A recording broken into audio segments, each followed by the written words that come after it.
राष्ट्रीय युवा दिवस के उपलक्ष्य में और स्वामी विवेकानंद जी के उपलक्ष्य में thechakachak.com की ओर से आपके लिए ये स्पेशल पेशकश। विवेकानंद जी जो भारत के अब तक के सबसे अच्छे वक्ता है, उन्होंने अपने ज्ञान को इस तरीके से संसार के सामने समर्पित किया या फिर उन्हें बताया कि सारा संसार आज भी उनके विचारों से ओतप्रोत है। युवाओं के लिए बड़ी मिसाल स्वामी विवेकानंद जी का जन्म 12 जनवरी 1863 में बंगाल के एक कुलीन परिवार में हुआ था। उन्होंने पूरे भारत महाद्वीप को घूमकर भ्रमण करके उसकी यथास्थिति के बारे में जानकारी ली, वहाँ हो रही घटनाओं को स्वयं सादृश्य अपनी आंखों से जाना, उनको अपने जीवन में आधारभूत किया। उनके जीवन पर बचपन से ही सनातन धर्म का बहुत अधिक प्रभाव रहा। उनका जीवन एक साधु के रूप में, एक संत के रूप में उन्होंने समर्पित किया है। उनके जीवन की कुछ घटनाएं इस प्रकार हैं कि जब स्वामी विवेकानंद के पास एक व्यक्ति आता है और कहता है कि जब भी मैं कुछ काम करता हूँ, मैं किसी भी और ध्यान लगाता हूँ, तो जो भी मैं करना चाहता हूँ अपने लक्ष्य तक नहीं पहुँचता, सारी विपत्तियाँ मेरी तरफ आ जाती है और मैं अपनी मंजिल तक नहीं पहुँच पाता। वह व्यक्ति अपने साथ वहाँ जब आया तो स्वामी विवेकानंद बैठे थे और उनके पास में एक कुत्ता था। स्वामी विवेकानंद जी ने उस कुत्ते को, आदमी को थमाया और कहा कि मैं तुम्हारी परेशानी का हल ढूंढता हूँ। देखिए कितने अच्छे तरीके से उन्होंने उस समाधान निकाला है कि उन्होंने उस कुत्ते को उसको दिया और कहा कि तुम इस कुत्ते को घुमा के लाओ, तब तक मैं तुम्हारी परेशानी का हल निकाल दूंगा। स्वामी विवेकानंद पुनः अपनी शैया पर लेट गए और जब वे व्यक्ति पुनः उन्हें आकर देखता है तो सोचता है कि इन्होंने क्या मेरी समस्या के बारे में सोचा होगा, और वह पूछता है कि हाँ, मैं इसको घुमा के ले आया हूँ, आप बताइए कि अब मैं क्या करूँ। तो विवेकानंद जी कहते हैं कि ये कुत्ता इतना हाँफ क्यों रहा है कि मैं तो सीधे सीधे इसको घुमाने गया, सीधे सीधे वापस आ गया, लेकिन ये कुत्ता सारे रास्ते कहीं कुछ देखता था तो इधर भागने लगता था, कोई नई चीज़ दिखता था तो उधर भागने लगता था, जैसे ही कोई अच्छी चीज़ दिखती थी तो उसके पास चला जाता था। भागता दौड़ता हुआ ये थक गया है।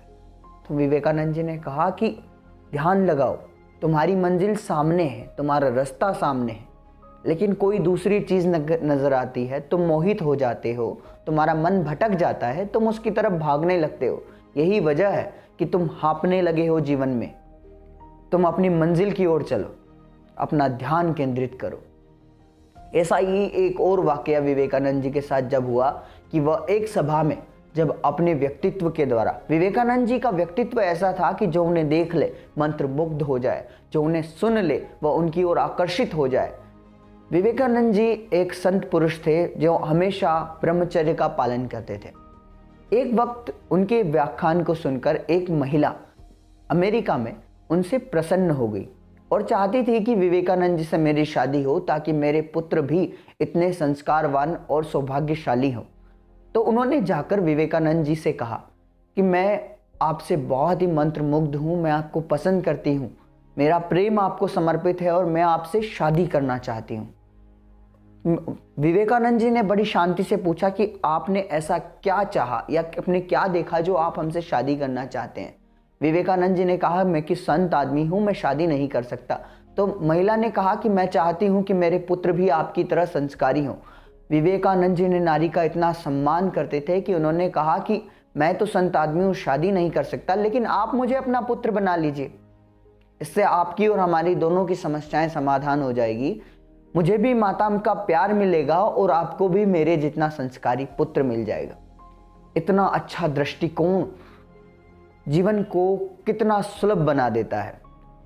जब भारत की तरफ से शिकागो विश्व सम्मेलन में, धर्म सम्मेलन जो धर्म सभाओं का अभी तक का बहुत ही बड़ा मंच रहा है, वहाँ जब भारत की तरफ से विवेकानंद जी गए और उन्होंने जब अपना संबोधन स्टार्ट किया तो पूरा सदन तालियों से गूंज उठा। वो तालियों की गूंज क्यों थी? उन्होंने उनके संस्कार, उनके आदर्श और उनके जीवन का सारांश, जब सारे लोग मिस्टर एंड मिसिस गाइस से शुरू करते हैं, वहाँ उन्होंने ब्रदर्स एंड सिस्टर्स से शुरुआत की, यानी कि पूरे सदन को संबोधित करते हुए विवेकानंद जी कहते हैं भाइयों और बहनों। इतने में सारे लोग उनसे जुड़ाव महसूस करते हैं वह कहते हैं आगे कि मैं सनातन धर्म का अनुयायी होने पर गर्व महसूस करता हूँ, मैं भारतवर्ष का व्यक्ति होने पर गर्व महसूस करता हूँ। यानी कि सारे धर्मों की जननी जो धर्म है, जिसने सारे धर्मों को उसी रूप में स्वीकार किया है, वह आगे कहते हैं कि मैं भारत देश या फिर सनातन धर्म वह धर्म है जिसने यहूदियों के विशुद्ध रूप, जिनका उसी वक्त मंदिर नष्ट किया गया था, उनका पवित्र स्थान नष्ट किया गया था, फिर भी उनको अपने वक्ष में स्थान देने वाले भारत देश सनातन धर्म के अनुयायियों का मैं अनुयायी होने पर गर्व महसूस करता हूँ। इसके अलावा वो गीता की कुछ पंक्तियों का उच्चारण करते हुए कहते हैं कि जिस प्रकार भगवान कृष्ण कहते हैं कि छोटी छोटी नदियाँ, बड़े बड़ी खाइयाँ बहती हुई आखिर में आकर समंदर में मिल जाती है, वैसे ही भगवान कृष्ण कहते हैं कि सारे मनुष्य भिन्न भिन्न स्थानों से, भिन्न भिन्न रूपों में, भिन्न भिन्न भाषाओं से गुजरते हुए आखिर में आकर मुझे में मिल जाते हैं। वह कहते हैं कि हम सारे भारतवर्षी, सारे सनातन धर्म के अनुयायी हमेशा इस गीता का स्मरण करते हैं। उसी संबोधन में उन्होंने यह भी कहा था कि कट्टरपंथियों ने और एकाधिक विचारधाराओं ने इस मानव सभ्यता को बहुत ज़्यादा आहत किया है। उन्होंने हमें मानवों को रक्तपात दिखाया है, लेकिन अब उसका समय जाने वाला है। आपका इस विश्व धर्म सम्मेलन में संबोधन मुझे एक नई उम्मीद जगाता हुआ दिखता है कि आप एक नए सवेरे की ओर ले जाएंगे। ऐसे महापुरुष भारत में जन्म हुए हम, इसके लिए और मुझे इनके बारे में बताने का मौका मिला, मैं स्वयं को गौरवान्वित समझता हूँ। विवेकानंद जी के बारे में इतनी ही जानकारी पर्याप्त नहीं हो सकती। अगर आप उनके बारे में और भी अधिक जानना चाहें और पढ़ना चाहें तो आप उनकी जीवनी को ज़रूर पढ़िए, वह आपके जीवन को एक नया मार्ग देगी। नमस्कार, मैं हरिओम। आपने यह फरमाइश देखी thechakachak.com पर। यह वीडियो देखने के लिए आप सभी का धन्यवाद।